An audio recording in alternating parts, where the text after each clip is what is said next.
मुझे ब्रायर लेन पर याददाश्त खो चुकी एक लड़की मिली थी जिसे मैं अपने घर ले आया। वो इतनी खूबसूरत थी कि मैंने झूठ बोल दिया कि वो मेरी मंगेतर है। उसने सच में मेरी बात का यकीन भी कर लिया, पर फिर अचानक उसकी याददाश्त वापस आ गई और पता चला कि वो तो एक बहुत बड़ी रईस सीईओ है। आखिर में वो बिना पीछे मुड़े अपनी दुनिया में वापस लौट गई, पर 2.5 साल बाद हमारी दोबारा मुलाकात हुई। जब मैंने वहां से चुपके से खिसकने की कोशिश की तो उसने मुझे पकड़ लिया और बोली, मंगेतर जी, क्या आपकी भी याददाश्त चली गई है? दरअसल मैंने क्लोई स्टर्लिंग को फिर से अपने कॉलेज में देखा, जहां उसने स्टर्लिंग लाइब्रेरी दान की थी। यूनिवर्सिटी ने उसे एक इंटरव्यू के लिए बुलाया था, जहां होस्ट ने पूछा, मिस स्टर्लिंग, आपने इतनी कम उम्र में इतनी बड़ी कामयाबी हासिल कर ली है, पर आपने एजुकेशन में ही इन्वेस्ट करने का क्यों सोचा? उसने जवाब दिया, मैं चाहती हूँ कि हर वो इंसान जो पढ़ना चाहता है उसे किताबें मिलें। ये मेरी एक दिली ख्वाहिश है। होस्ट ने फिर पूछा, क्या ये ख्वाहिश आपके अतीत से जुड़ी है? ये सुनकर क्लोई एकदम शांत हो गई। 3 साल पहले उसकी याददाश्त चली गई थी और कोई उसे एक दूर दराज के गांव में छोड़ गया था।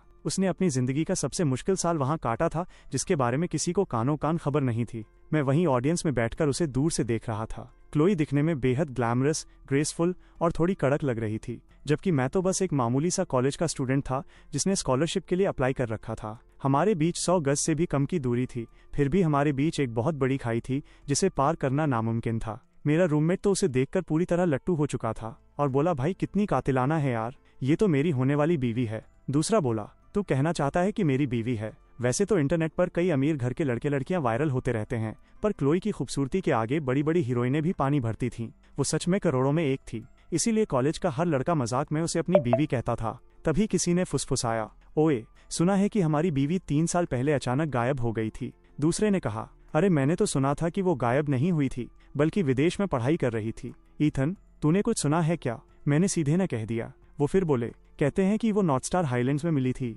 और ईथन, तू तो वहीं का है ना? क्या तूने सच में कुछ नहीं सुना? मैंने फिर कहा, नहीं, कुछ नहीं। भाई, मैं झूठ बोलने में बहुत अनाड़ी हूँ, पर शुक्र है कि ऑडिटोरियम में हल्की रोशनी थी जिसने मेरे चेहरे के अपराधी वाले भावों को छुपा लिया। असल में 3 साल पहले क्लोई सिर्फ वहां थी ही नहीं, बल्कि वो मेरे साथ मेरे ही घर पर रहती थी। हमने 1 साल से ज्यादा का वक्त साथ गुजारा था और हमारे बीच इतनी नजदीकियां थीं कि हम एक ही बेड पर एक दूसरे को गले लगाकर सोते थे। पर उन सारे राजों को हमेशा हमेशा के लिए दफन रहना ही ठीक था। इंटरव्यू के खत्म होते ही सवाल जवाब का सिलसिला शुरू हुआ और एक स्टूडेंट ने हाथ उठाकर पूछा, मिस स्टर्लिंग, हमने सुना है कि आपका कोई मंगेतर है। क्या ये सच है कि आपने अपने बदन पर उसका नाम गुदवा रखा है? भाई, गॉसिप सुनना किसे पसंद नहीं होता। पूरा हॉल एकदम एक्साइटेड हो गया। तभी क्लोई के बगल में बैठे दूसरे गेस्ट कैलेब मर्सर ने टोकते हुए कहा, ये सवाल इस इंटरव्यू से अलग है। कैलेब उसका सबसे खास असिस्टेंट था और अफवाह थी कि वो दोनों बचपन से साथ पले बड़े हैं और उनके परिवार भी काफी करीब हैं। पर क्लोई ने मुस्कुराते हुए कहा, ये सच है, वो टैटू ठीक मेरी नब्ज के ऊपर है। उसने अपनी आस्तीन पीछे खींची और कलाई पर गुदा हुआ एक सिंगल लेटर ए दिखाया। ये देखते ही पूरा हॉल शोर से गूंज उठा। कैलेब ठीक उसके बगल में बैठा हुआ था, तो भला उस ए का मतलब उसके अलावा और कौन हो सकता था? कैलेब ने भी शर्माकर अपना सिर नीचे कर लिया, जैसे वो खुद इस बात को कंफर्म कर रहा हो। मुझे लगा, चलो अच्छा है, दोनों की जोड़ी एकदम परफेक्ट है। पर मुझे कोई फर्क नहीं पड़ा, मैं बस अपने कमरे पर जाकर पढ़ाई करना चाहता था। तभी बैकस्टेज जाते ही स्टूडेंट काउंसिल की प्रेसिडेंट मैडिसन ब्रूक्स ने मुझे रोक लिया। ईथन, तुम बिल्कुल सही वक्त पर मिले। क्या तुम प्लीज हमारे चीफ गेस्ट का कोट लाकर दे दोगे? मैंने सुबह बर्गर खा लिया था और अब मेरे पेट में बहुत भयंकर दर्द हो रहा है। मैडिसन का चेहरा पीला पड़ चुका था और उसने पेट पकड़ रखा था। वो कोई नाटक नहीं कर रही थी। उसने स्कॉलरशिप के फॉर्म भरने में मेरी बहुत मदद की थी, इसलिए मैं उसे मना नहीं कर सका। पर दिक्कत ये थी कि वो चीफ गेस्ट खुद क्लोई थी। इंटरव्यू खत्म हो चुका था और क्लोई बैकस्टेज की तरफ ही आ रही थी। मैंने खुद को छुपाने की कोशिश तो की, पर तब तक बहुत देर हो चुकी थी। वो मुड़ी और उसकी नज़र सीधे मुझ पर पड़ी। वो कुछ देर तक मुझे एकटक देखती रही। इस वक्त वहां से भागना शक के दायरे में डाल देता, इसलिए मैंने खुद को शांत रखा और वहीं खड़ा रहा।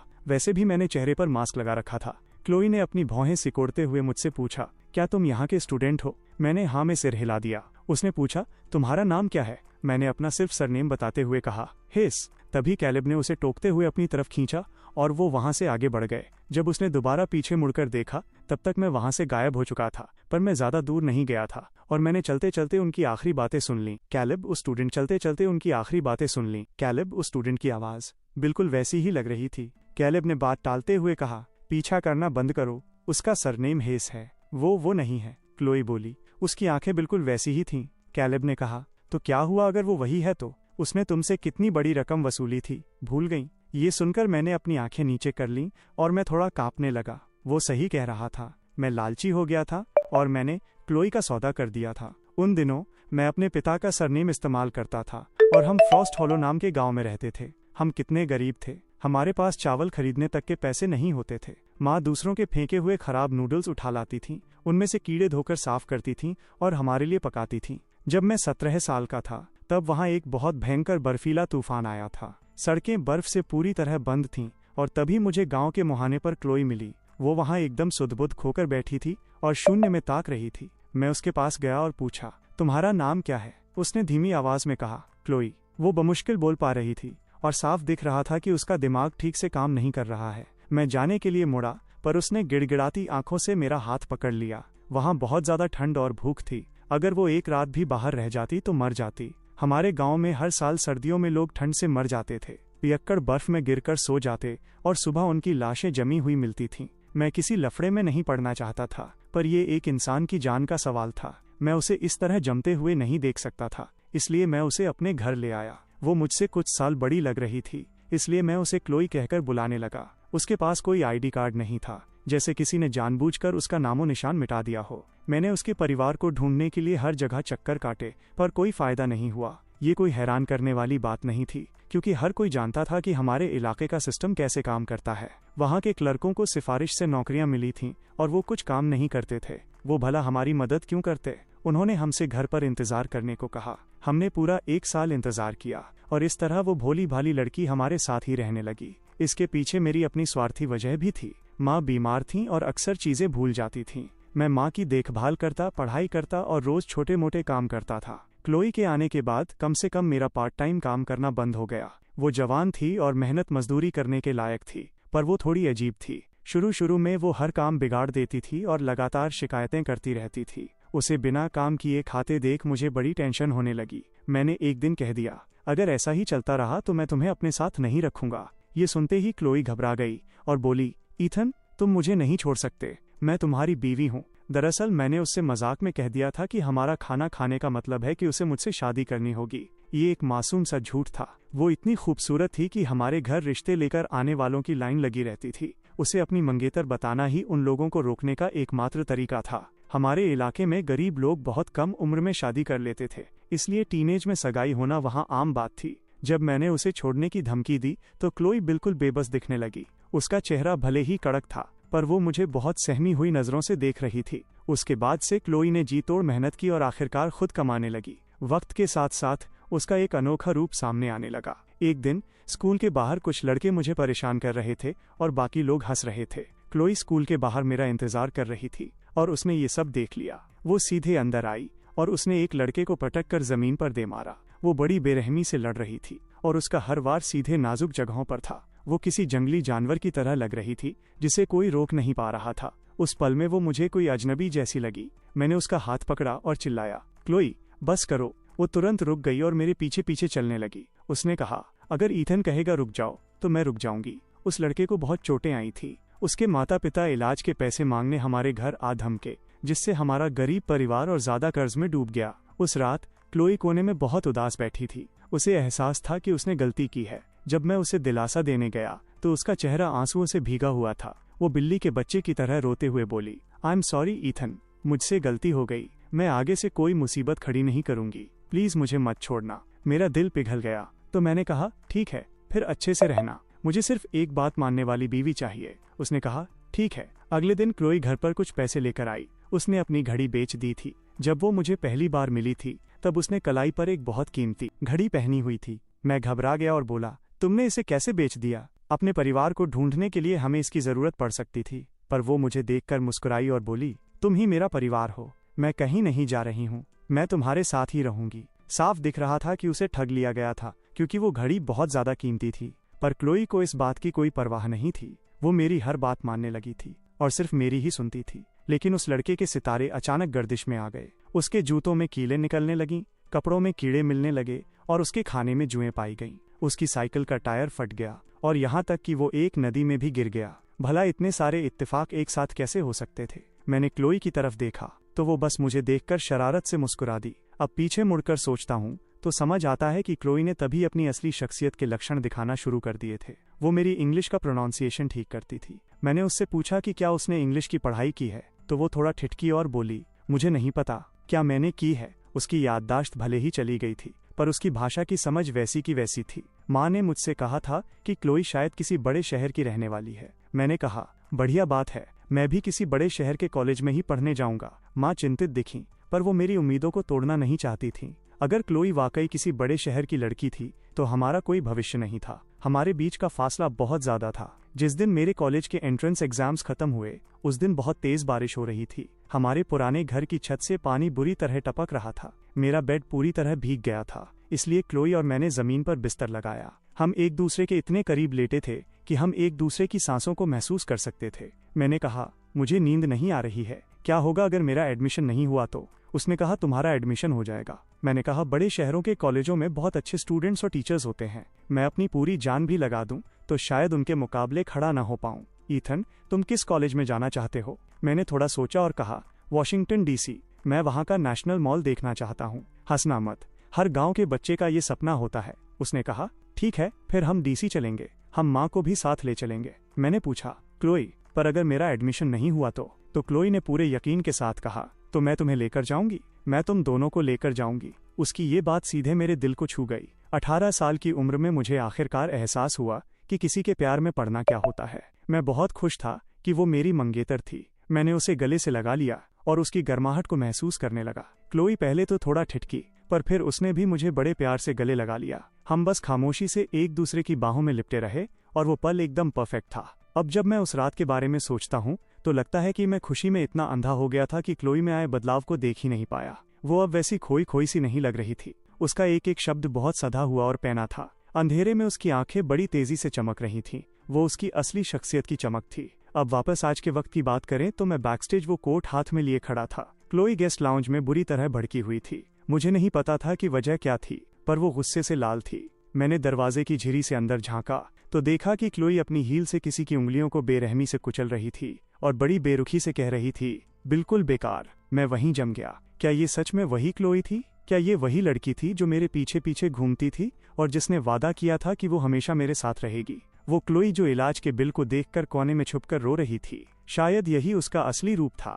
DC आने के बाद मैंने कुछ बिजनेस मैगजीन्स पढ़ी थी और मुझे क्लोई के बारे में सारा सच पता चला था। वो मुझसे 8 साल बड़ी थी। वो स्टर्लिंग खानदान की वारिस थी। भले ही वो नाजायज औलाद थी, पर इससे उसका रुतबा कम नहीं होता था। वो अभी 30 साल की भी नहीं हुई थी, फिर भी वो अपनी बेरहमी के लिए बदनाम हो चुकी थी। 1 साल पहले उसने खुद अपनी सगी बहन को पागल खाने भिजवा दिया था और इकलौती वारिस बन बैठी थी। कागजों पर मैं क्लोई के इस खूंखार रूप की कल्पना नहीं कर पाता था, पर आज इसे अपनी आंखों से देखना मुझे जाना पहचाना और अजनबी दोनों लग रहा था। मुझे लगा कि मुझे बस कोट यहीं छोड़ देना चाहिए और निकल जाना चाहिए, पर जैसे ही मैं हिचकिचाया, दरवाजा खुल गया। बाहर कौन है? क्लोई बाहर आई। उसके चेहरे पर कोई इमोशन नहीं था। मेरे बदन में एक सिहरन दौड़ गई, पर कोई बात नहीं। मेरे चेहरे पर मास्क था और सिर पर टोपी थी। टोपी के झुके होने के कारण मुझे कोई पहचान नहीं सकता था। मैंने शांत रहकर कहा, ये कैलेब के लिए है। इससे पहले कि मैं अपनी बात पूरी कर पाता, बैकस्टेज से गुजरते हुए एक स्टूडेंट ने मुझे आवाज दी, ईथन।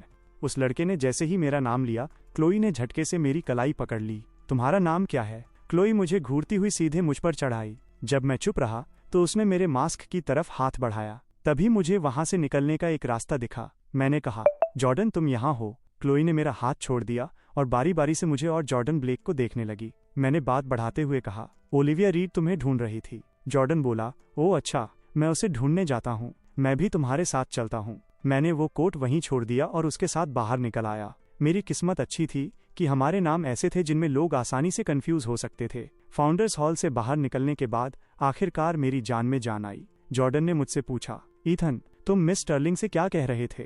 तुम बस उनके लिए कुछ लाने गए थे? सच में? तुम दोनों के बीच का माहौल बड़ा अजीब लग रहा था। मैंने पूछा, अजीब कैसे? उसने कहा, वो तो ऐसे देख रही थी जैसे तुम्हें कच्चा ही चबा जाएगी। वो सही कह रहा था। क्लोई सच में मुझे निगल जाने वाली नजरों से देख रही थी। इसकी वजह उस गर्मी के मौसम से जुड़ी थी जब मैं 18 साल का हुआ था। जिस दिन मेरा रिजल्ट आया, उसी दिन कैलेब मर्सर फ्रॉस्ट हॉलो आया था। उसने दावा किया कि वो क्लोई का दोस्त है और उसे लेने आया है। मेरी माँ की कही बात सच साबित हुई। क्लोई सिर्फ शहर की ही नहीं थी, बल्कि वो एक बेहद अमीर खानदान की वारिस थी। वो हमारे पास कैसे पहुंची, इसकी कहानी बड़ी पेचीदा थी। उसकी बहन ने एक एक्सीडेंट करवाया था जिसमें क्लोई तो बच गई, पर उसके दिमाग पर गहरी चोट आई थी। अमीर परिवारों की आपसी राजनीति सच में बहुत खूंखार होती है। शुरू में तो मैंने कैलेब के साथ एक मेहमान की तरह बर्ताव किया, पर जब मुझे एहसास हुआ कि उसके नाम का पहला अक्षर भी मेरे नाम की तरह ए से शुरू होता है तो मैं सन्न रह गया। हमारे गांव में तो हर कोई, यहाँ तक कि मेरी माँ भी मुझे मेरे बचपन के निकनेम से बुलाती थी। सिर्फ क्लोई ही थी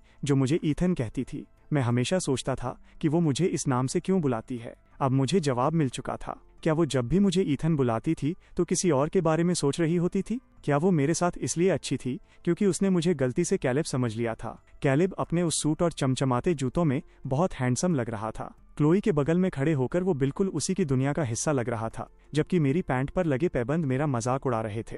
फिर भी जब कैलेब क्लोई को ले जाने लगा तो मैंने पूछा, क्या क्लोई भी यही चाहती है? उसने अपने हाथ बांधे और मुझे नीचा दिखाते हुए बोला, बिल्कुल, वो स्टर्लिंग खानदान की वारिस है और करोड़ों की मालकिन बनने वाली है। तुम ये तो उम्मीद नहीं कर रहे ना कि वो यहाँ रहकर इस गरीबी में जिंदगी काटेगी? मैंने कहा, नहीं, पर मुझे उससे मिलना है। कैलेब बोला, ठीक है, अगर तुम खुद उसके मुंह से ही सुनना चाहते हो तो सुनो। तभी अंदर से आवाज आई, कैलेब, भगवान का शुक्र है कि तुम आ गए, मैं तो बस लुटने ही वाली थी। वो खूबसूरत आवाज क्लोई की ही थी। मुझे पूरा यकीन था। कैलेब ने कहा, तुमने सुन लिया ना, अब मैं इसे ले जा रहा हूँ। कैलेब ने मुझे मुंह बंद रखने के लिए एक बहुत बड़ी रकम थमाई। वो बोला, तुम नियम जानते ही हो, मैं वो जलील करने वाले पैसे नहीं लेना चाहता था, पर मेरी माँ बहुत ज्यादा बीमार थी और हमें पैसों की सख्त जरूरत थी।